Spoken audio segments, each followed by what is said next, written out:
Vítám vás tu 18. dílu Top Gearu a dnes bych vám chtěl představit nového moderátora Blueberryho. A počkáme, než přiletí. A mezi tím bych chtěl zmínit Zodiakův Pagány díl, který měl být dnes. Ovšem nebude, protože se Zodiak nemohl dostavit. A už je tady Blueberry.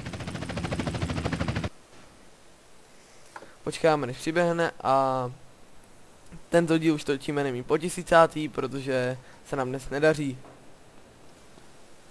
Čau. Takže já jsem rád, že to tady s tím budu moderovat, protože jsem to v životě nedělal. Takže... Dobrý. Očekáváme, že tady s Blueberrym bude větší sranda.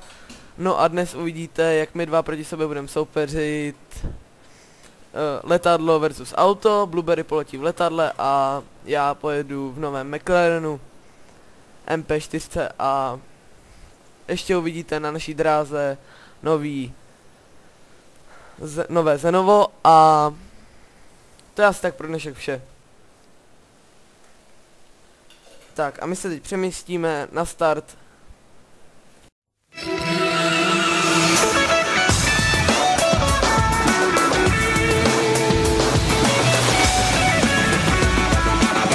Tak už jsme na startu a můžeme odstartovat závod. Super, já rozsekám pár racků vrtulí, takže snad tam dojedu včas. Takže trasa povede takto. Blueberry musí letět do prvního města na letiště a odtamtud do druhého města na letiště. Neboli do našeho centra. A já pojedu přímo do druhého města na naši trať. Nebo i na letiště. Můžeme 3, 2, 1, teď! Tak, ať vyhrajete nejlepší. To mám v úmyslu. To byl ten nejzoufalejší start v historii. Moc si nevěř, letím vzdušnou čarou, takže mám velkou šanci. Já jdu po dálnici. Omlouváme se, že nemáme záběry z Blueberryho letadla, ale jemu z nějakých záhadných důvodů nejde fraps. On má z nějakých záhadných důvodů strašný počítač, takže... Ano, velice se omlouváme, ale určitě v budoucnu to bude lepší. A projel jsem na červenou, ale nikdo tady nebyl. No, kontroluje to vůbec někdo, jestli jezdíš na červenou? Je tady docela prázdno, jak v městě duchu. Je. Ne. Jinak, tohle je nový McLaren, určitě ho už každé znáte, nebudu o něm říkat nic, žádný údaje, protože si ho určitě vyzkoušíme v budoucnu na naší dráze a nechci nic prozrazovat. Je to krásné auto, velký konkurent Ferrari 458 Italia. A, no. Blueberry letí s takovým strašným malým letadlem, které narazí do každého stromu, který uvidí. A jmenuje se to Dodo. Takhle bych maximálně pojmenoval svýho papouška.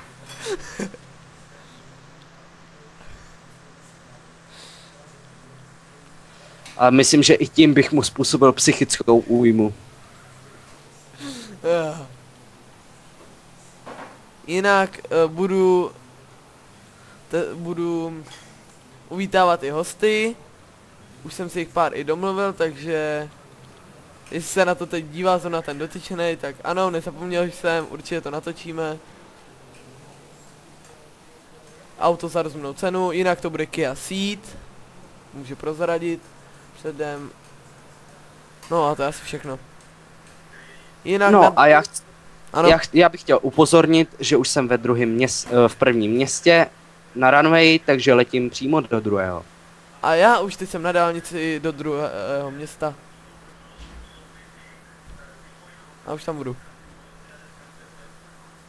To je velmi povzbuzující. Je to kousek. Jo a teda ještě za chvíli otestujeme na naší dráze. Nemůžete zapamatovat.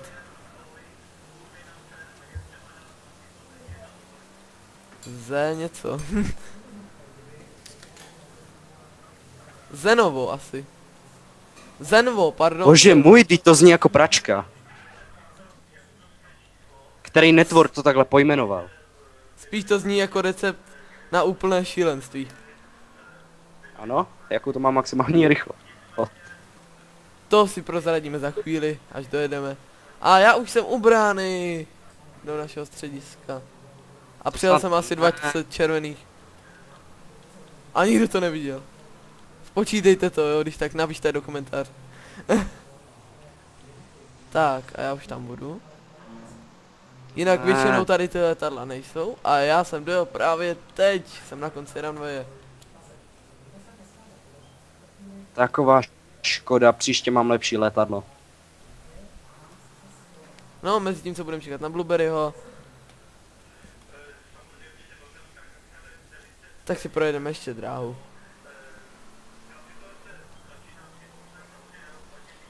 A já už dolít. A, tyjo, tak to nebylo zase o tolik. Čekal jsem, že to bude díl.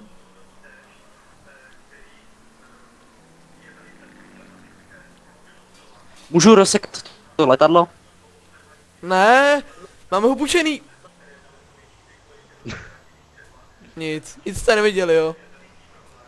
Pokud si ho vyloví z řeky, tak bych řekl, že by jim to ani nevadilo. No nic, tak to je asi všechno. Teď už a teď teda se... Svezeš mě prosím. Jo, svezu, nastup. Teď se teda já přemístím sem zase na naší dráhu, Blueberry mezi tím na chvíli odjede a vyzkouším teda to zen... Já se to naučím do té doby. Zatím.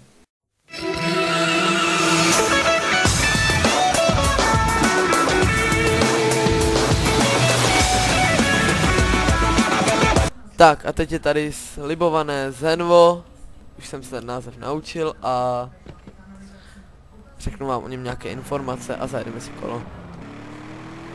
Bylo vyrobeno v roce 2009. Má motor V8 7 litrový. Maximální rychlost je 375 km za hodinu. Vyrábí se na Novém Zélandu. Výroba je omezená velice. A má 1430 Nm. Z 0 na 100 za 3 sekundy. Z 0 na 200 za 8,9 sekundy. To jsou velmi výborné parametry a myslím si, že bude velmi dobré a velmi rychlé hlavně.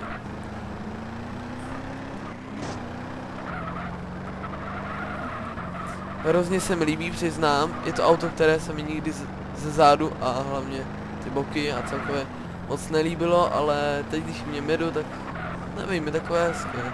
Můžu říct, že jsem se do něj tak trochu zamiloval. Pěkné auto. Ale docela dost se klouže. Zenvo. Pokud já vím, tak značka Zenvo vyrábí velice omezeně. Tohle je jediný vůz, který od nich zná. Příště nevím, co vyzkoušíme na dráze. Občas něco napište, aby to bylo něco novějšího a rychlejšího. No a to asi všechno, můžeme zajít kolo na dráze, nebudeme to zdržovat. 3, 2, 1, teď. Jinak vedoucí čas je Bugatti Veyron s časem 37,695 bych řekl. A teď nemám čas se dívat.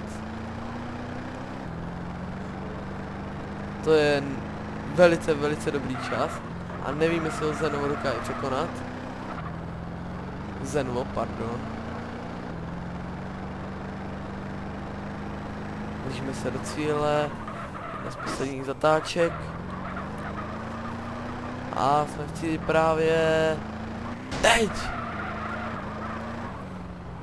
A Zenvo má čas 36,734.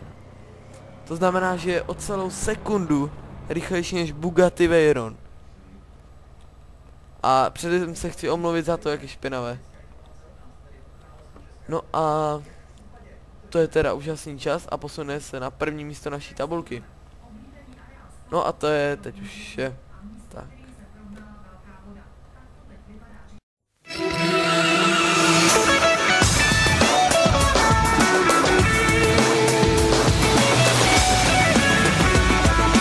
Konec dnešního dílu.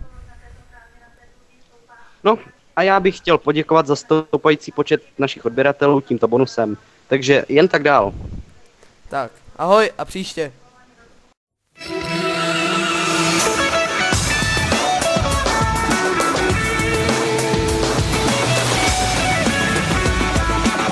Vítejte u 18. dílu Top Gearu a dnes bych vám chtěl představit našeho nového moderátora Blueberryho a počkáme než přiletí. A mezi tím bych chtěl zmínit, že Zodiak měl mít svůj Pagány díl a ovšem ten dnes nebude. Je mi to líto, ale bohužel dnes ne. A už je tady. Shit, já se nemůžu trefit. Znova. Vítám vás tu u 18. dílu Top Gearu a dnes tu máme nového moderátora Blueberryho, který za chvíli přiletí. A mezi tím bych vám chtěl říct, že Zodiak měl mít svůj Pagány díl, ovšem ten dnes nebude. Je mi to líto, ale dnes bohužel ne. Já zapomněl odstartovat. Čaute lidi, vítám vás u 18. dílu Top Gearu a zase jsem to poslal.